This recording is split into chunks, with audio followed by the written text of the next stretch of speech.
တင်းမောတော့တက်ချင်တယ်အလုံးလည်းမပင်ပန်းချင်ဘူးနားယူချိန်လည်းလုံလုံလောက်ရချင်တယ်ကိုရှိုးလေးလည်းကောင်းကောင်းဆင်းချင်တယ်ဆိုတဲ့ညီကိုတွေအတွက်ဘယ်တင်းမောမျိုးစားကအသက်သာဆုံးဖြစ်မလဲနေ့ဗီဒီယိုမှာတော့ကျွန်တော်စီးဘူးတဲ့တင်းမောမျိုးစား၃မျိုးတွေမှာဘယ်တင်းမောကများအသက်သာဆုံးဖြစ်မလဲဆိုတာကိုပြောပြပေးတော့မှာဖြစ်ပါတယ်နံပါတ်3နေရာမှာကျွန်တော်ထားတဲ့တင်မောကတော့ဘက်ကယ်ရီယာပါဘက်ကယ်ရီယာတွေကစီလင်တိုင်းလဲကြာတတ်တာကြောင့်စီးထဲမှာဆိုရင်ပုံမှန် deck maintenance လေးလုပ်ပြီးတော့တတရရနေနိုင်ပါတယ်စိတ်ကန်းကပ်ပြီးဆိုရင်လည်းကြောင်မီသွေးတံမြေကြီးတို့လိုကာကိုတွေကိုတင်ရချရတာအချိန်ကြာတတ်တဲ့အတွက်ကိုရှိုးဆင်းရဖို့လည်းအခွင့်အရေးများပါတယ်ဘက်ကယ်ရီယာတွေကို၄ချောင်း၅ပေါက်9ပေါက်9ပေါက်ဆိုပြီးတော့တင်မောမှာပါတဲ့ကုံပေါက်အရှိအတွက်ကိုလိုက်ပြီးတော့နာမည်တက်လေးရှိပါတယ်9ပေါက်နဲ့9ပေါက်တင်မောတွေကပုံမှန်ဆိုရင်တော့4ချောင်း5ပေါက်တင်မောတွေထပ်ပို့ပြီးတော့အလုံးသက်သာလေးရှိပါတယ်။ဘာလို့လဲဆိုတော့9ပေါက်9ပေါက်တင်မောတွေကကြောင်မီသွေးတံမြေကြီးတို့လိုကာကိုတွေကိုသာပုံမှန်တင်လေးချလေးရှိတာကြောင့်ကာကိုတစ်ခုနဲ့တစ်ခုချာမှာကုံပေါက်ကိုတန်ရှင်းလို့ရတာအရင်ကြီးပြောင်းစင်နေအောင်လုပ်စရာမလိုပါဘူး။4ချောင်း5ပေါက်တင်မောတွေမှာကြောင်မီသွေးတံမြေကြီးတို့လိုဓာတ်တိကာကိုတွေသာမကပဲစံကြုံပြောင်းတို့လိုကာကိုတွေလည်းတင်လေးရှိပါတယ်။အဲဒီတော့စိတ်ကန်းတစ်ခုမှာကြောင်မီးသွေးတွေချပြီးတော့နောက်စိတ်ကန်းတစ်ခုမှာစားစရာဖြစ်တဲ့ပြောင်းမှုစီတွေတင်မယ်ဆိုပါစို့အဲဒီခါကုံပေါက်တွေကိုပြောင်းစင်နေအောင်တိုက်ချွတ်စီကြောပေးရပါတယ်အဲဒီတော့9ပေါက်9ပေါက်တင်မောတွေဟာလိုရတဲ့ကာကိုကုံပေါက်အရှိအတွက်က4ချောင်း5ပေါက်တင်မောတွေထပ်ပိုများတယ်ဆိုပေမဲ့လေပြောင်းစင်နေအောင်လုပ်စရာမလိုတဲ့အတွက်4ချောင်း5ပေါက်တင်မောတွေထပ်ကာကိုကလင်းနဲ့လိုရတဲ့နေရာမှာပို့ပြီးတော့တတ်တာပါတယ်နောက်ထပ်၄ချောင်း၅ပေါက်တင်မောတွေကိုပင်ပန်းစီတဲ့အချက်ကတော့ grain ၄ချောင်းပါနေခြင်းကြောင့်ပါပဲအဲဒီ grain ၄ချောင်းရှိနေခြင်းကြောင့် grain ၄ချောင်းရဲ့ maintenance အလုပ်တွေဖြစ်တဲ့ grain wire လဲတာတွေ grain wire grease တုပ်တာတွေ grain ကို grease ထိုးပေးရတာတွေဒီလုပ်တွေဟာပုံမှန်လုပ်ပေးနေရပါတယ်အဲဒီလုပ်တွေကတကယ်ပဲပင်ပန်းတဲ့လုပ်တွေပါနောက်ထပ် back area နဲ့ပတ်သက်ပြီးကျွန်တော်မကြိုက်တဲ့အချက်တစ်ချက်ကိုပြောပါဆိုရင်တော့ back area စိတ်ကန်းတွေဟာများသောအားဖြင့်ညစ်ပတ်ပြီးတော့မြို့နဲ့ဝေးတဲ့နေရာတွေမှာစောက်ထားတတ်ကြပါတယ်အဲ့တော့ကျွန်တော်တို့ကိုရှိုးသွားမယ်ဆိုရင်ဒီညစ်ပတ်တဲ့စိတ်ကန်းကြီးကနေဖြတ်ပြီးတော့မြို့ရောက်ဖို့အတွက်လည်းအချိန်ကြာကြီးဝေးကြီးသွားရပါတယ်တကယ်လို့ brother တို့ကဘက်ကယ်ရီယာမှာစီးကျင်တယ်ဆိုရင်တော့၄ချောင်း၅ပေါက်ထက်ဆိုင်9ပေါက်တွေ9ပေါက်တွေစီးမယ်ဆိုရင်တော့ပို့ပြီးတော့တက်တာပါတယ်နံပါတ်2နေရာမှာကျွန်တော်ထားတဲ့တင်မောကတော့ car carrier တွေပါသူတို့တွေကို PCC pure car carrier PCTC pure car and truck carrier ဆိုပြီးတော့ခေါ်ကြပါတယ် car carrier တွေရဲ့ကုန်းဘက်ဟာအရန်မြင့်တဲ့အတွက်ကြောင့်ယာတီဥဆိုးနေတဲ့အချိန်မျိုးမှာတော့ပင်လယ်ရာကုန်းဘက်ပေါ်ရောက်ဖို့အတွက်အများကြီးခဲရင်ပါတယ်အဲ့ဒါကြောင့်တန်ကြီးခေါက်စေးတုပ်တာလိုမျိုးဓာတ်မိန်ဒိန်းတာတစ်ခုခုလှုပ်ထားမယ်ဆိုရင်လည်းအဲ့ဒီနေရာဟာတော်ရုံလွယ်နဲ့ပြန်ပြီးတော့မပြတ်စီးပါဘူးအဲ့ဒီအတွက်ကားကယ်ရီယာတွေမှာဓာတ်မိန်ဒိန်းတာလှုပ်ရတာဟာတခြားသင်္ဘောတွေနဲ့ရှင်ရင်တော့ပို့ပြီးတော့တတ်တာပါတယ်ဒီသင်္ဘောတွေမှာကားတွေကိုစူပါမားကတ်ရဲ့ကားပါကင်တွေလိုမျိုးအထက်လိုက်သိမ်းစီတယ်သင်္ဘောရွယ်စားပုံမူတည်ပြီးတော့ကားဓာတ်တွေက12ထက်13ထက်စသဖြင့်ရှိတတ်တယ်ကားတွေကိုအတင်ချလောက်ရင်လည်းသင်္ဘောရဲ့နောက်မှာရှိတဲ့ stand run ကိုဖွင့်ပြီးတော့အဲ့ပေါ်ကနေကားတွေကိုမောင်းတက်မောင်းဆင်းလုပ်ကြပါတယ်အခုလိုမျိုးကားတွေကိုပေါ့နော်သင်္ဘောထဲမှာအလုံးပိတ်ပြီးတော့အထက်လိုက်တင်လာတာဖြစ်တဲ့အတွက်ကုန်တင်ကုန်ချလုပ်နေတဲ့အချိန်ဒီမျိုးမှာယာတီဥဒဏ်ကိုလုံးဝမခံရပါဘူးဒါလည်းကားကယ်ရီယာတွေနဲ့ပတ်သက်ပြီးတော့အရန်ကောင်းတဲ့အချက်ပ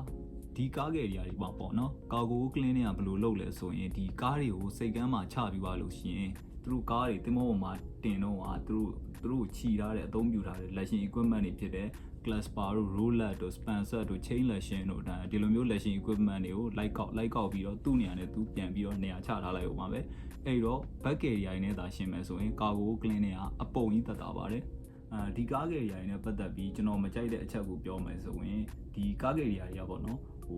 post တွေကအရန်တူတယ်ဘာလို့လဲဆိုတော့ तू ကကားကယ်ရီယာတစ်စီးမှာဥပမာပြောရင်ကားအစီး9000တင်လို့ရတယ်ဆိုပါဆိုအဲ့အစီး9000လုံးကိုစိတ်ကန်းတစ်ခုတည်းကိုသွားပြီးတင်လိုက်တာမျိုးမရှိပါဘူး तू ကစိတ်ကန်း4-5ခုလောက်ခွဲပြီးတော့ဟိုစိတ်ကန်းမှာနည်းနည်းဒီစိတ်ကန်းမှာနည်းနည်းနဲ့အဲ့လိုမျိုးလိုက်တင်တယ်အဲ့ဒီအတွက်ကြောင့်ကားကယ်ရီယာတွေကစိတ်ကန်းကတ်ရင် overnight နေတယ်လို့ခေါ်တယ်ဒီနေ့ကတ်ပြီးတော့နောက်နေ့မှထွက်တယ်ဆိုတာအဲ့လိုမျိုးကရှားတယ် तू ကမနက်ကတ်ပြီးညနေလောက်ထွက်တယ်အရန်ကြာဆုံးကြမှာတရက်ကျော်လောက်နေတယ်အဲ့လိုမျိုးကြတော့ဂိုးယူဆင်းရတာအချိန်အရန်လူရပါတယ်တကယ်လို့ဆင်းမယ်ဆိုရင်တော့ကိုယ့်ရဲ့နားချိန်တွေကနေဖဲ့ပြီးတော့အပြေးလွှားဆင်းရတဲ့အတွက်ပျော်စရာလည်းမကောင်းပါဘူးပင်လည်းပင်မှတ်ပါတယ်အဲ့ဒါတော့ကားကယ်ရီယာတွေအားနေချက်ပါကျွန်တော်စီးဘူးတဲ့ကားကယ်ရီယာသင်္ဘောတွေကတော့စေလင်တိုင်းကြာတယ်ပေါ့ဥမာစိတ်ကန်း4-5ခုလောက်မှာကတ်ပြီးတော့ကားတွေတင်ပြီးွားရင်နှစ်ပတ်ဒါမှမဟုတ်တစ်လလောက်ထိစေလင်တိုင်းရှိတယ်သွားပြီးတော့မှနောက်စိတ်ကန်းတစ်ခုနောက်စိတ်ကန်း4-5ခုလောက်ကတ်ပြီးတော့မှကားတွေချအဲ့လိုမျိုးဆိုတော့အရန်ကြီးအေးမပြတ်ဘူးတကယ်လို့သာစေလင်တိုင်းအရန်တူတဲ့သင်္ဘောဥမာကိုရီးယားနဲ့ဂျပန်လောက်ပဲသွားနေတဲ့သင်္ဘောဆိုရင်တော့အေးပြတ်ပါလိမ့်မယ် နံပါတ်1နေရာမှာကျွန်တော်ထားတဲ့ကျွန်တော်စီးဘူးတွေကအသက်တာဆုံးတင်မောကတော့ heavy lift လို့ခေါ်တဲ့ heavy cargo carrier တွေပါဒီသင်္ဘောတွေကဘာလို့တက်တာလဲဆိုရင်သူတို့ရဲ့ကုန်တင်ကုန်ချနေချကြောင်းပေါ့သူတို့သင်္ဘောရဲ့နေချကြောင်းပါဘာလို့လဲဆိုတော့ဒီကောင်တွေကတင်ရင်country grain ပေါ့စိတ်ကန်းနေမှာတုံးတဲ့ country grain လိုဟာကြီးတွေတင်တယ်ပြီးသွားရင်wind turbine generator ဒီ wind fan ကြီးတွေရဲ့တာကြီးတွေတင်တယ်ပြီးသွားရင်ဒီရေနံစင်ရဲ့ရေနံတူးစင်ရဲ့အပေါ် wire range တွေအပေါ်မှာရှိတဲ့ accommodation တွေအဲ့မှာရှိတဲ့ sub ပစ္စည်း super structure အကြီးကြီးအဲ့လိုဟာမျိုးတွေကျွန်တော်တင်ဦးတယ်ပေါ့အဲ့လိုဟာကြီးတွေကြတော့တင်မောပေါ်ကိုသူတို့ကတင်တယ်ဆိုဘယ်လိုတင်လဲဆိုတော့တင်မောပေါ်မှာလာပြီးတော့သူတို့က main deck ပေါ်မှာလာပြီးအဲ့ super structure တွေကိုအသေးတက်လိုက်တဲ့ပုံစံမျိုးနဲ့တင်တာဒါပေမဲ့ဒီ super structure ကြီးကိုယူလာပြီးတင်မော main deck ပေါ်တင်ပြီးချက်ချင်းအသေးတက်လိုက်လို့မရဘူးသူတို့နဲ့သူတို့တင်မဲ့ကာကိုပေါ့အဲ့ super structure ကြီးတွေနဲ့လိုက်ရောညီတွေဖြစ်တဲ့ဒီ frame တွေကိုအရင်ဆုံးတင်မောပေါ်မှာနေရာလာချပြီးတော့ main deck နဲ့အဲ့ frame တွေကိုတွဲပြီးတော့ rain ဆော်ပြီးတော့မှအဲ့ frame တွေအားလုံးပြီးသွားပြီဆိုတော့မှသူတို့တင်မဲ့ super structure ကြီးတွေဥမာလာပြီးတော့တင်မောပေါ်မှာလာတင်ပြီးတော့မှအဲ့ frame တွေနဲ့ super structure တွေကိုတွဲပြီးတော့ rain ဆော်အဲ့လိုမျိုးတွေလုပ်ရပါတယ်အဲ့လိုမျိုးလုပ်ပြီးသွားရင်လည်းမပြီးပါဘူးနောက်ဆုံးကြရင်ဒီဝရင်ဆော်ထားတဲ့ဝရင်သားတွေကောင်းမကောင်းပေါ့ဒီစီးကိုဝင်ထွက်ဖို့ပင်လယ်တွေကိုထွက်ဖို့အတွက်လုံလောက်တဲ့ကြန့်ခိုင်မှုရှိရလားဆိုတာကိုသူတို့စစ်ဆေးကြပါတယ်အဲ့ဒါတွေကို NTD operation ဆိုပြီးခေါ်တယ်အဲ့မှာဝရင်သားတွေကိုစစ်တယ်ဝရင်သားတွေစစ်တာအားလုံးအဆင်ပြေတယ်စီးကိုဝင်သွားဖို့အဆင်ပြေတယ်ဆိုတော့မှစိတ်ကန်းထွက်ရပါတယ်အဲ့လိုမျိုး process တွေလုပ်တာအရမ်းကြာပါတယ်အဲ့ဒါကြောင့်လုံတင်ပို့တွေဆိုရင်တစ်ခါလေကြာရင်လာနဲ့ချီပြီးနေရပါတယ်လုံတင်ပို့မှာ post တွေကအဲ့ကြတော့ကိုရှိုးဆင်းရတာ share ဆင်းရပါတယ် share မှ share ကိုဆင်းရတာပါမဆင်းရင်တော့ပါဘူးဆိုတော့အော်ယူရပါတယ် heavy lift တင်မောတွေမှာပေါ့နော်ကုန်တင်ကုန်ချလောက်တာကိုload in discharge လို့မပြောပါဘူးကုန်တင်နေဆိုရင် load out လို့ခေါ်တယ်ကုန်ချမယ်ဆိုရင် load in လို့ခေါ်ပါတယ်ဒါသူတို့အဲ့တင်မောတွေမှာသုံးတဲ့အသုံးနှုန်းပါကုန်ချမယ်ဆိုရင်လည်းဒီတင်မောတွေကခုနလိုပဲတင်လာတဲ့ super structure ကြီးတွေကိုအောက်ကဝရင်သားတွေအောက်ကဝရင်သားတွေကိုကတ်တာတွေနဲ့ဖြတ်ထုတ်ရမယ်ဖြတ်ထုတ်ပြီးသွားလို့ရှိရင်အဲ့ဒီ super structure ကြီးကိုအရင်ချတယ်ချပြီးသွားရင်တင်မော main deck ပေါ်မှာသူတို့ရဲ့ frame တွေကျန်ခဲ့တယ်အဲ့ frame တွေကိုလည်းခုနလိုပဲmain deck နဲ့ frame နဲ့တွဲထားတဲ့ဝရင်သားတွေအားလုံးကတ်တာတွေနဲ့ဖြတ်ထုတ်ပြီးတော့မှအဲ့ frame တွေကိုချရပါတယ်အဲ့တော့ကုန်ချတဲ့ process ကလည်းကြာပါတယ်အဲ့တော့ heavy lift တွေမှာဒီကုန်တင်နေတဲ့ cargo operation အချိန်တွေမှာဓာတ် crew တွေကဘာလုပ်ရလဲဆိုရင်ဘာမှမလုပ်ရပါဘူးဘာလို့လဲဆိုတော့ဒီစိတ်ကန်းအလုပ်သမားတွေပဲဒါတွေအားလုံးအကုန်လုပ်တာပါစိတ်ကန်းအလုပ်သမားအယောက်3-40လောက်တင်မောမှာလုပ်နေတယ်ကျွန်တော်တို့ကဘာလုပ်လဲဆိုတော့ကျွန်တော်တို့ကသူတို့လူတာလေးတွေဝိုင်းလုပ်ပေးပြီးတော့ဒီလို safety check တို့ပါတော့ safety round တို့ဒါမျိုးတွေ gun way sound နဲ့အလုပ်တွေဒါမျိုးလေးတွေပဲလုပ်ရပါတယ်officer တွေဆိုရင်တော့သက်ဆိုင်ရာ report တွေပေါ့ဓာတ်ပုံတွေရိုက်ပြီးတော့ဒီနေ့အလုပ်တွေဘယ်လောက်ပြီးတယ်ဘာညာဒါမျိုး report လေးတွေဓာတ်ပုံလေးရိုက်ပြီးတော့ပို့ပါတယ်ဒီလိုပါပဲအဲ့လောက်ပင်ပန်းလုပ်ရတယ်လို့မရှိပါဘူးကုန်ချပြီးသွားရင်ဘာလုပ်ရလဲကုန်ချပြီးရင်လည်းဘာမှမလုပ်ရပါဘူးသူတို့တွေကဒီနောက်ဆုံးကတ်တာတွေနဲ့ဖြတ်ထုတ်ပြီးတော့ဒီ main deck ပေါ်မှာကြံခဲ့တဲ့ဒီတန်စအကျွင်းကြံတွေအားလုံးကိုအပြောင်ချောဖြစ်သွားတဲ့အထိကိုစိတ်ကန်းအလုံးသမားတွေကပဲအကုန်လုံးလုပ်ပြီးပါတယ်ဒါတွေကတင်မောက crew တွေလုပ်စရာမလိုပါဘူးတကယ်လို့လုပ်ရတယ်ဆိုရင်လည်းဒါကိုပတ်စံ extra money အနေနဲ့ working money တွေအများကြီးပေးပါတယ် heavy lift တွေနဲ့ပတ်သက်ပြီးကျွန်တော်မကြိုက်တဲ့အချက်ကိုရှာကြမ်းပြောရမယ်ဆိုရင်တော့ဒီသူတို့က safety ကိုမတရားဂရုစိုက်ပါတယ်ဒီသူတို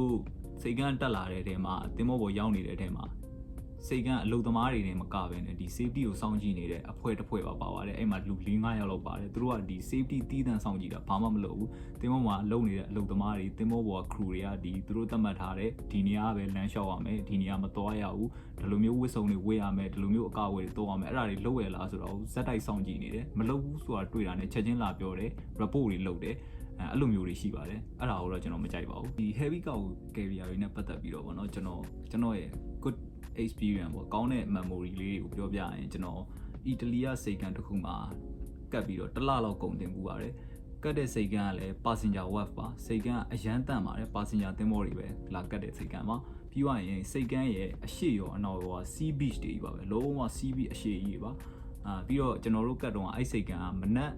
9နာရီကနေပြီးတော့ညနေ9နာရီထိပဲလုပ်လို့ရပါတယ်စိတ်ကန်းအလုပ်သမားတွေအလုပ်ရက်သွားတာနဲ့ကျွန်တော်တို့ officer တွေအကုန်လုံးကလည်းအလုံနာရပါတယ်အဲ့တော့ထမင်းစားရေချိုးပြီးတာနဲ့အဲ့ CB ရှိုးသွားပြီးတော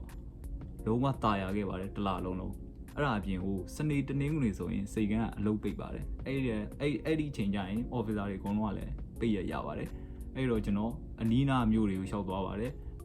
ယထာ2နာရီ3နာရီလောက်စီးရတဲ့နေရာတွေပါအဲ့လိုနေရာတွေရှောက်လဲပါတယ်ပီဆာတာဝါတို့ပါတော့ပေါ့ပြီးတော့ဖိလစ်ပင်းကဗာတန်ဂတ်မှာကုန်တင်တော့ဆိုပူဆိုးပါတယ်ကျွန်တော်တို့ဖိလစ်ပင်းကိုရောက်တော့ကျွန်တော်တို့တင်မဲ့ကာကိုကကမ်းမှာစောက်နေတော့မှာကာကိုကမပြီးသေးပါဘူးအဲ့အတွက်ကြောက်တလားချပြီးတော့အဲ့ကာကိုစောက်ပါတယ်အဲ့ဒီကြောက်ချတဲ့အချိန်တွေကကျွန်တော်တို့စပြီးဂိုးရှိုးဆင်းပါတယ်ပုတ်တွေခေါ်ပြီးတော့ဂိုးရှိုးဆင်းရင်လည်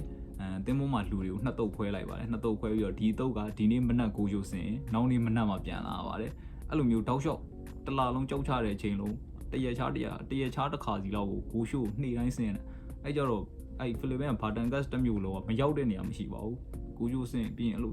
သွားနေတဲ့နေရာတွေသွားပြီးရင်ဟိုတယ်မှာပဲအိတ်တယ်နောက်နေ့မနက်မှထပြီးတော့တင်းမိုးကိုပြန်လာတယ်အဲ့လိုမျိုးလှုပ်ထားတော့စိတ်ကန်းလဲကောက်ဂိုးရှိုးတော်လုံးဝမဆင်းကျင်တော့ပါဘူးဒါပေမဲ့စိတ်ကန်းကတ်တဲ့အချိန်မှာ Christmas ပိတ်ရတဲ့တိုးသွားပါတယ် Christmas ပိတ်ရတဲ့တိုးတော့ကျွန်တော်တို့ကတ်တဲ့စိတ်ကန်းတပတ်လုံးကစိတ်ကန်းကိုပိတ်ပါမယ်လို့ပြောတယ်တင်းမိုးတကယ်လို့ဂိုးရှိုးဆင်းကျင်တယ်ဆိုရင်စိတ်ကန်းရဲ့ဒီဝင်းတကားကြီးပေါ့ security gate ကိုလုံးဝပိတ်လိုက်မှာမလို့ဂိုးရှိုးဆင်းကျင်တယ်ဆိုရင်တင်းမိုးကလူတွေကတပတ်တိတိဂိုးရှိုးဆင်းရမယ်ပြန်မလာနဲ့မစင်းရင်တင်းမောမှာပဲနေအဲ့လိုမျိုးလာပြောပါတယ်ကျွန်တော်ကတော့မစင်းတော့ပါဘူးပတ်စံလည်းမရှိတော့လို့ပါဒါကတော့ကျွန်တော်စီးဦးတဲ့တင်းမောအမျိုးအစား၃မျိုးရဲ့ walking nature တွေလိုက်ပေါ့နော်ဘယ်တင်းမောကကျွန်တော်အတွက်အသက်သာဆုံးလဲဆိုတော့ကျွန်တော်ရဲ့ personal feeling ကိုကျွန်တော်ပြောပြပေးထားတာပါအဲ့တော့ကျွန်တော်မစီးဦးတဲ့တင်းမော type တွေကတော့ဘယ်လိုအခြေအနေတွေရှိလဲပေါ့အဲ့ဒီအကြောင်းကိုပြောဖို့အတွက်ကြတော့ကျွန်တော်ကိုယ်တိုင်အလုံးမလုပ်ဘူးတဲ့အတွက်ဒီသင်္ဘောတွေနဲ့ပတ်သက်တဲ့ knowledge ကကျွန်တော်မှာ very limited ပေါ့အရန်နည်းနေတယ်ကျွန်တော်အဲ့လိုမျိုးကျွန်တော်ခဏနာမသိတဲ့အကြောင်းတွေကိုကျွန်တော်မပြောချင်ပါဘူးဒါပေမဲ့လည်းလုံးဝမသိသေးတဲ့ brother တွေနည်းနည်းပါးပါးလေးတီးမိခေါင်းမိရှိအောင်လို့ပေါ့ကျွန်တော်လုံးဖို့ကိုင်မတ်တွေစီကနေပြီးတော့ကြားဘူးတာတွေကျွန်တော်စာမွေးဖြေတော့ဖတ်ခဲ့မှတ်ခဲ့ဘူးတဲ့စာလေးတွေကနေပြီးတော့ကောက်နှုတ်ပြီးတော့ generally ပေါ့ very generally ရေဘူးပါလေးကျွန်တော်ပြောပြချင်ပါတယ်ပထမဆုံးတစ်စီးကတော့ကွန်တိန်နာပါကွန်တိန်နာမှာဆိုရင်ဒီကွန်တိန်နာတွေကိုသူတို့တွေကဘေးရိုတီယာဆိုပြီးတော့နေရာတွေသတ်မှတ်ပြီးတင်ကြတယ်ဒီကွန်တိန်နာတွေထဲမှာဆိုရင်လေဒီ DG လို့ခေါ်တဲ့ dangerous cargo ကွန်တိန်နာတွေပါတယ်အဲ့ကောင်တွေဆိုလဲတစ်လုံးနဲ့တစ်လုံး DG ကွန်တိန်နာနှလုံးကိုဘယ်လိုမျိုးတွေချပြီးတင်ရမယ်ဆိုတာရှိတယ်ပြီးသွားရင်ဒီအေးကန်ကွန်တိန်နာတွေပေါ့ reefer ကွန်တိန်နာလို့ခေါ်တဲ့ဟာတွေရှိတယ်အဲ့ကောင်တွေဆိုရင်လည်းဒီplug တွေတက်ပြီးတော့ temperature ကိုအမြဲတမ်း monitor လုပ်နေရတယ်အမြဲတမ်း temperature သွားဖတ်နေရတယ်အဲ့လိုမျိုးကိစ္စတွေရှိတယ်ပြီးရင် container လက်ရှင်တွေဖြစ်တဲ့ဒီ long bar တွေ short bar တွေဒါတွေနဲ့လက်ရှင်တွေဆွဲရတာတွေရှိတယ်အဲ့တော့container ကကျွန်တော်ထင်ဘယ်လိုပြောရမလဲဆိုရင်ဒီကောင်ရဲ့ port rotation တွေပေါ့ post တွေတိတ်မကြတာတွေအဲ့လို port rotation တွေပါတယ်ကြတော့ကားကယ်ရီယာနဲ့သွားဆင်းတယ်ဒါပေမဲ့ကာကိုအလုပ်တွေကာကိုကိစ္စတွေနဲ့ဓာတ်မိန်နေတဲ့ကိစ္စတွေကြတော့ကားကယ်ရီယာတဲ့အများကြီးပို့ပင်မှန်းမယ်ကျွန်တော်ထင်တာပေါ့နော်အဲ့လိုမျိုးထင်ပါတယ်ကွန်တိန်နာကိုနောက်တစ်စီးကတော့ GC ပေါ့နော် General Cargo လို့ခေါ်တဲ့တင်ပေါ့သူကကြတော့ General Cargo ဆိုတဲ့အတိုင်းပဲကုန်ပစ္စည်းမျိုးစုံတင်တယ်ဥပမာဆန်အိတ်တွေလည်းတင်မယ်ဒီ steel coin တွေ steel plate တွေ steel scrap တွေအဲ့လိုဟာတွေတင်ရင်လည်းတင်မယ်ဒါမှမဟုတ်လဲကားတွေမီးရထားဆက်ကောင်းတွေဒါမျိုးတွေတင်ရင်လည်းတင်မယ်သူကတင်ချင်တာအကုန်တင်မယ်အဲ့လိုမျိုးတင်ပေါ့အဲ့ကြတော့သူကလည်းကျွန်တော်အထင်ပင်ပန်းနယ်ထဲမှာပါတယ်ဘာလို့လဲဆိုတော့ဒီကောင်ကတခါလေကြာရင်သူတို့ရဲ့ hash cover တွေကပွန်တွန်းတိုက်တို့တွင်ဓာတ်တို့အဲ့လိုမျိုးတွေရှိတတ်တယ်အဲ့ကောင်တွေကိုဖွင့်ပိတ်လို့ရတာဘာတွေကကျွန်တော်တို့ Yodan back area တွေမှာရှိတဲ့ hash cover တွေကိုဖွင့်ပိတ်လို့ရတဲ့ထပ်ပို့ပြီးတော့ခက်ခဲတယ်ပြီးွားရင်သူတို့တွေက crane တွေတင်ပါတာမဟုတ်ဘဲနဲ့တခါလေကြာရင်လည်း derrick တွေပါတွေသုံးတဲ့သင်္ဘောတွေရှိတယ်အဲ့လိုမျိုးကြာရင်လည်းအဲ့ union bar chase တို့ဘာလို့အဲ့လို derrick တွေကို operation လုပ်ရတာတွေက crane ကို operation လုပ်ရတာထပ်ပို့ပြီးတော့ခက်ခဲပါတယ်ကျွန်တော်လည်းမလုပ်ဘူးပါဘူးအဲ့ဒါအဲ့တိုင်းပဲပို့ခက်ခဲတာတော့သိပါတယ်အဲ့အတွက် channel cargo တွေကလည်းကျွန်တော်အထင်ပြောရရင် back area ထက်တောင်ပို့ပြီးတော့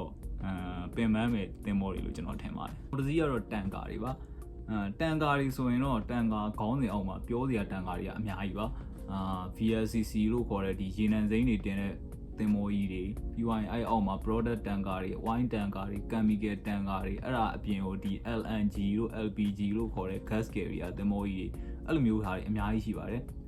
အဲ့ဒီထဲမှာပေါ့ကျွန်တော်ကြားဘူးတာတော့ VLCC တွေ ULCC တွေဒီရေနံစိမ်းတင်တဲ့သင်္ဘောကြီးအဲ့ကောင်ကြီးတွေကတော့တခြားသင်္ဘောတွေထပ်ဆိုင်ရင်ဒီတခြားသင်္ဘောဆိုတာဒီ product တန်ကာ wine တန်ကာတွေထပ်ဆိုင်ပို့ပြီးတော့တက်တာတယ်လို့ကျွန်တော်ကြားဘူးတယ်ဘာလို့လဲဆိုတော့သူတို့ကဒီရေနံစိမ်းတစ်မျိုးပဲပုံမှန်တင်နေတဲ့အတွက်ဟိုကောင်တွေလိုမျိုးဟိုပစ္စည်းတွေအစုံရှောက်မတင်ဘူးပြီးတော့ရေနံစိမ်းတစ်မျိုးပဲတင်တယ်စိတ်ကန်းအဝေးကြီးတွေသွားပြီးတော့ကုန်ချတယ်ပြန်လာတင်တယ်အဲ့လိုမျိုးပဲပုံမှန်လုပ်နေတော့အဲ့သင်္ဘောကြီးတွေကတော့နည်းနည်းတက်တာမယ်ဒါပေမဲ့ဟိုဒီ chemical တန်ကာပေါ့အဲ့လို chemical တန်ကာတို့ product တန်ကာတို့ကြတော့ပိုပြီးပင်ပန်းတယ်သူတို့ကကာကိုတစ်မျိုးချပြီးလို့နောက်တစ်မျိုးတင်မယ်ဆိုရင်လည်းဒီ tank clean တွေက share လုပ်ရတယ်ပြီးွားရင်ဒီသူတို့တင်တဲ့ကာကိုတွေကလည်း လိုမျိုး sulfuric acid တို့ပါအဲ့လို palm oil တို့ပါတော့အဲ့လိုမျိုးတွေပေါ့အန်ဒီရရှိတဲ့ကာကိုတွေကလည်းပါတယ်အဲ့ကြတော့လုံးဝ safety ဘိုင်းမှာအရန် queue ဆိုင်ရတယ်လုံးဝ critical condition ပေါ့ကြိုးတန်းလမ်းလျှောက်အခြေအနေတိန်းဆောင်မခံတဲ့အခြေအနေမှာအလုပ်လုပ်ရတယ် checklist တွေ procedure တွေအဲ့လိုမျိုးတွေကလည်းအများကြီးပဲအဲ့ဒါတွေအားလုံးကိုလည်းအများတန်းလုပ်နေရတယ်အဲ့လိုမျိုးတွေလုံးမလုပ်ဆိုရင် inspection တွေကလည်းသင်္ဘောမှာအများတန်းလာစစ်တယ်အဲ့ကြတော့အဲ့သင်္ဘောတွေကဘယ်လိုပြောရမလဲစိတ်ဖိစီးမှုနည်းနည်းများတယ်ပေါ့လုပ်ရတာအဲ့ဒါကြောင့်အဲ့လိုမျိုး chemical tanker တွေပါတွေဆိုရင်လာတခြားသင်္ဘောတွေထပ်ပို့ပြီးတော့ကောင်းလေးရှိတယ်ဒါပေမဲ့ကျွန်တော်အခုကျွန်တော်ဟို true စမ်းပေါ့နော်ကြားဦးတာဟိုကဒီ LNG LPG ပေါ့ liquefied natural gas နဲ့ liquefied petroleum gas ဒီသင်္ဘောကြီးတွေကြတော့ကျွန်တော်သိတာကျွန်တော်ကြားဦးတာသူတို့တွေကြတော့ပြန်ပြီးတက်တာပါတယ်ပြောတယ်ဘာလို့လဲဆိုတော့သူတို့ကလည်းခုန VLCC ULCC တွေလိုပဲဒီသူတို့တင်တဲ့သင်္ဘောဟိုသူတို့တင်တဲ့ကာကိုတစ်မျိုးပဲပေါ့ဒီ LNG ဖြစ်ဖြစ် LPG ဖြစ်ဖြစ်အဲ့ကာကိုပဲတင်တယ်တင်ပြီးတော့သူတို့တွေကကြတော့လုံးဝ system ကြနေအဲ့သင်္ဘောတွေကလုံးဝတည်တည်တန်းတန်းနဲ့ system ကြတယ်ဒီလို special trainer တဲ့ person တွေကလာပြီးတော့အလုပ်လုပ်နေတာဖြစ်တဲ့အတွက်အဲ့သင်္ဘောတွေကြတော့လေပြန်ပြီးတက်တာတယ်လို့ကြားဦးတယ်ဒါပေမဲ့အဲ့လိုသင်္ဘောတွေလိုက်ချင်ရင်တော့ဟို special trainee တွေလိုအပ်တယ်ဒီ LNG အတွက် LPG အတွက်ကိုက trainee တွေတည်တန်းထပ်ပြီးတက်ဖို့လိုအပ်တယ်လို့ကျွန်တော်ထင်တယ်နောက်တစ်စီးကတော့ light stock carrier လို့ခေါ်တဲ့သင်္ဘောတွေပါအဲ့ဒီစီးနဲ့ပတ်သက်ပြီးတော့ကျွန်တော်မှပြောစရာဘာမှမရှိပါဘူးကျွန်တော်သိတာဆိုလို့ဒီသင်္ဘောကတိရစ္ဆာန်အရှင်တွေတင်တာအဲ့သင်္ဘောပေါ်မှာဟိုတိရစ္ဆာန်လှောင်နဲ့လှောင်အိမ်ကြီးတွေလိုမျိုးအဲ့ဒါကြီးတွေပါပြီးတော့တိရစ္ဆာန်အရှင်တွေကိုတင်တဲ့သင်္ဘောအဲ့လိုပဲကျွန်တော်သိပါတယ်ကျွန်တော်မသိပါဘူးအဲ့အကြောင်းတော့နောက်ထပ်တစ်စီးကတော့ reefer တွေပါ reefer သင်္ဘောတွေပါဂျားလိုင်းတွေဘာတွေမှာလိုက်မယ်ဆိုရင်ခဏရောက်နိုင်တဲ့သင်္ဘောတွေပေါ့အဲ့သင်္ဘောတွေက share ပင်ပန်းတယ်လို့ကျွန်တော်ကြားဥပါတယ်အဲ့လိုသင်္ဘောတွေမှာအလုပ်လုပ်ဘူးတဲ့လူ2ယောက်3ယောက်လောက်နဲ့ကျွန်တော်စကားပြောဥပါတယ်သူတို့ပြောပြတာ share ပင်ပန်းပါတယ်ဒီသင်္ဘောတွေကကြတော့ဒီငါးဖမ်းသင်္ဘောတွေပေါ့ fishing boat တွေစီကိုသွား fishing boat တွေရေလဲမှာငါးဖမ်းနေတဲ့ငါးဖမ်းသင်္ဘောတွေစီကိုသွားအဲ့သင်္ဘောတွေကိုကတ်ပြီးတော့အဲ့ fishing boat ကငါးတွေကိုကိုယ့်ရဲ့သင်္ဘောကိုပြောင်းထည့်ရတာကိုယ့်သင်္ဘောရဲ့ကာကိုဟိုကြီးပေါ့ကုံပေါက်ကြီးကဒီဟိုရေခဲတက်တာလို့ကုံပေါက်ကြီးပေါ့ဗျာအဲ့လို freezer ကြီးသူကအဲ့လို minus temperature ကြီးပေးထားတဲ့ကုံပေါက်ကြီးအဲ့ထဲကိုပြောင်းထည့်ရတာထည့်တာဒီတိုင်းရိုးရမ်းထည့်တာပေါ့ငါးတွေကိုတာလီရိုက်ရပါတယ်ငါးတွေကိုတကောင်အင်းစီပြီးထည့်ပြီးတော့အဲ့လိုမျိုးတာလီရိုက်ရပါတယ်သင်္ဘောသားတွေကဟိုအရာရှိတွေပါဆင်းပြီးလောက်ရတယ်ပြောပါတယ်အဲ့လိုမျိုးလောက်တာလည်းအဲ့လိုမျိုး fishing boat ကိုကတ်ပြီးတာနဲ့အဲ့လို2ရက်တို့3ရက်တို့ဇက်တိုက်အဲ့လိုမျိုးဆွဲရပါတယ်စောက်ရမ်းပင်ပန်းတယ်ပြောပါတယ်တော်တော်ကြီးပင်ပန်းတယ်လို့ကျွန်တော်ကြားဦးပါတယ်အဲ့ reefer တွေကတော့တက်နိုင်ရှောင်ညပါနောက်ဆုံးပိတ်အိတ်နဲ့လွယ်အနေနဲ့ပြောချင်တာကတော့ဂေး9000ပါတယ်သင်္ဘောကြီးပါနောက်တာပါ passenger သင်္ဘောတွေပါမြန်မာနိုင်ငံမှာတော့ passenger သင်္ဘောတွေကို main ကလေးတွေပေါ့ sea woman တွေပါအခုဆိုရင်စပြီးတော့လိုက်နေပါပြီသူတို့တွေလိုက်တဲ့ department တွေကများသောအားဖြင့်ဆိုရင်ဒီ hotel ဘိုင်းတွေပြီးသွားရင်ဒီ galley ပေါ့နော် kitchen ဘိုင်းတွေပြီးသွားရင်ဒီcasino ဘိုင်းတွေဘားတန်တာတို့ပါတော့အဲ့လိုလုပ်တွေအဲ့လိုနေရာတွေမှာလိုက်ကြတာများပါတယ်ဒီအရာရှိဘိုင်းတွေပေါ့ engine နဲ့ depth department အရာရှိဘိုင်းတွေကတော့အဲ့လိုသင်္ဘောတွေမှာအလုပ်ရတာမရှိသလောက်ကျွန်တော်သိတာတော့မရှိသလောက်နည်းပါတယ်အဲ့တော့main ကလေးတွေသင်္ဘောလိုက်ချင်တယ်ဆိုရင်တော့ဂေး9000ပါတယ်သင်္ဘောကြီးရှိပါတယ်အဲ့တော့ကျွန်တော်ပြောတာကြီးလည်းတော်တော်များနေပြီဆိုတော့ကျွန်တော်ရဲ့ဗီဒီယိုလေးကိုစပြီးအဆုံးသတ်ပါမယ်တကယ်တော့အလုပ်ခွင်မှာပင်ပန်းတယ်ဆိုတာကတော့ခန္ဓာကိုယ်ကာယပိုင်းပင်ပန်းတာတွေမကပဲနဲ့စိတ်ဖိစီးမှုတွေစိတ်ပင်ပန်းမှုတွေရောဘယ်လောက်ထိရှိလဲဆိုတာပါကျွန်တော်ကထည့်ပြီးစဉ်းစားပါတယ်တကယ်လို့ဘရိုကအရန်အလုပ်သက်တာတဲ့သင်္ဘောမှာရောက်နေတယ်ပဲထားအောင်ဘရိုရဲ့အထက်အရာရှိကဘရိုကိုအများရန်ကြည့်ပြီးတော့စောင့်ကြည့်ပြီးတော့ကြစ်နေညစ်နေမယ်ဆိုလို့ရှိရင်ဘရိုခံစားရမလဲအဲ့လိုမျိုးသာဆိုရင် brother အမားတစ်ခုခုမလုံးမိအောင်ပေါ့နော်အမြဲတမ်းတတိကြီးထားပြီးတော့စိုးရိမ်နေရမယ်ဘယ်အချိန်မှာဘသူမှများငါ့ကိုဘာလာပြောမလဲဆိုပြီးတော့အဲ့လိုမျိုးအမြဲတမ်းတွေးပူနေရမယ်အဲ့ဒါပြင်ဘရိုရဲ့အထက်လူကြီးရဲ့မျက်နှာမျက်နှာကိုအမြဲတမ်းစောင့်ကြည့်ပြီးတော့သူတို့ရှေ့ရောက်တာနဲ့နေကြုံပြီးတော့under pressure ကြီးအောက်မှာအမြဲတမ်းနေရမယ်ဆိုရင်အဲ့လိုသင်္ဘောပေါ်မှာနိုးထလာတဲ့ဘရိုရဲ့မနက်ခင်းတိုင်းကငရေကန်းတွေဖြစ်နေပါလိမ့်မယ်အဲ့လိုမျိုးတွေမဖြစ်အောင်ကျွန်တော်တို့ရဲ့လုပ်ငန်းခွင်တွေမှာဘလို့အရာတွေလိုအပ်လဲကျွန်တော်ပြောပြပေးပါမယ် no blame culture လို့ခေါ်တဲ့အမှားတစ်ခုခုလုံးပြီးရင်တော့မှာပေါ့နော်အပြစ်တင်တာမျိုးမလုပ်ဘဲနဲ့အတူတူဝိုင်းဝန်းအပြေရှာပြီးတော့ပြန်လေဖေးမှပြင်ဆင်ပေးတာမျိုးတွေပြီးသွားရင် no power distance လို့ခေါ်တဲ့ယာရုကြီးတဲ့လူနဲ့ယာရုငယ်တဲ့လူကြားက ဒီအာနာပါဝါဆိုတဲ့တိုင်းယူဖြိုချပေးထားတာမျိုးတွေပြီးသွားရင် open app လို့ခေါ်တဲ့ကိုယ့်ရဲ့တယောက်ယောက်ကကိုယ့်ရဲ့အတွေးခေါ်အယူအဆထင်မြင်ချက်တွေကိုလွတ်လွတ်လပ်လပ်နဲ့ comment ပေးနိုင်တာမျိုးတွေအဲ့လိုမျိုးပေးတဲ့ comment ကိုလည်းဝိုင်းဝန်းပြီးတော့ကြိုဆိုပြီးတော့ suggestion တွေပြန်ပေးဝိုင်းဝန်းဆွေးနွေးအဲ့လိုမျိုးလုပ်ပေးတာမျိုးတွေဖေးဖေးမမနဲ့ပေါ့အဲ့လိုမျိုးလုပ်ပေးတာမျိုးလေးတွေပြီးသွားရင် challenge accept လို့ခေါ်တဲ့ဥမာယာရုကြီးတဲ့လူတယောက်ကအမှားတစ်ခုခုလုပ်တာကိုယာရုငယ်တဲ့လူတယောက်ကတွေ့လို့ရှိရင်ယာရုကြီးတာငယ်တာကိုမစင်စားပဲနဲ့သွားပြီးတော့ပေါ့ challenge လုပ်ပြီးတော့ထောက်ပြပြောဆိုအပြူသဘောဆောင်တဲ့ထောက်ပြပြောဆိုမှုတွေလုပ်နိုင်တယ်အဲ့လိုမျိုးလုပ်ရင်လည်းယာရုကြီးတဲ့လူကလက်ခံတယ်အဲ့ဒါမျိုးတွေပြီးသွားရင်နောက်ဆုံးအရေးကြီးဆုံးအချက် no harassment and bullying လို့ခေါ်တဲ့ကျွန်တော်တို့မြန်မာနိုင်ငံမှာအရင်လုပ်ကြတဲ့အရာပေါ့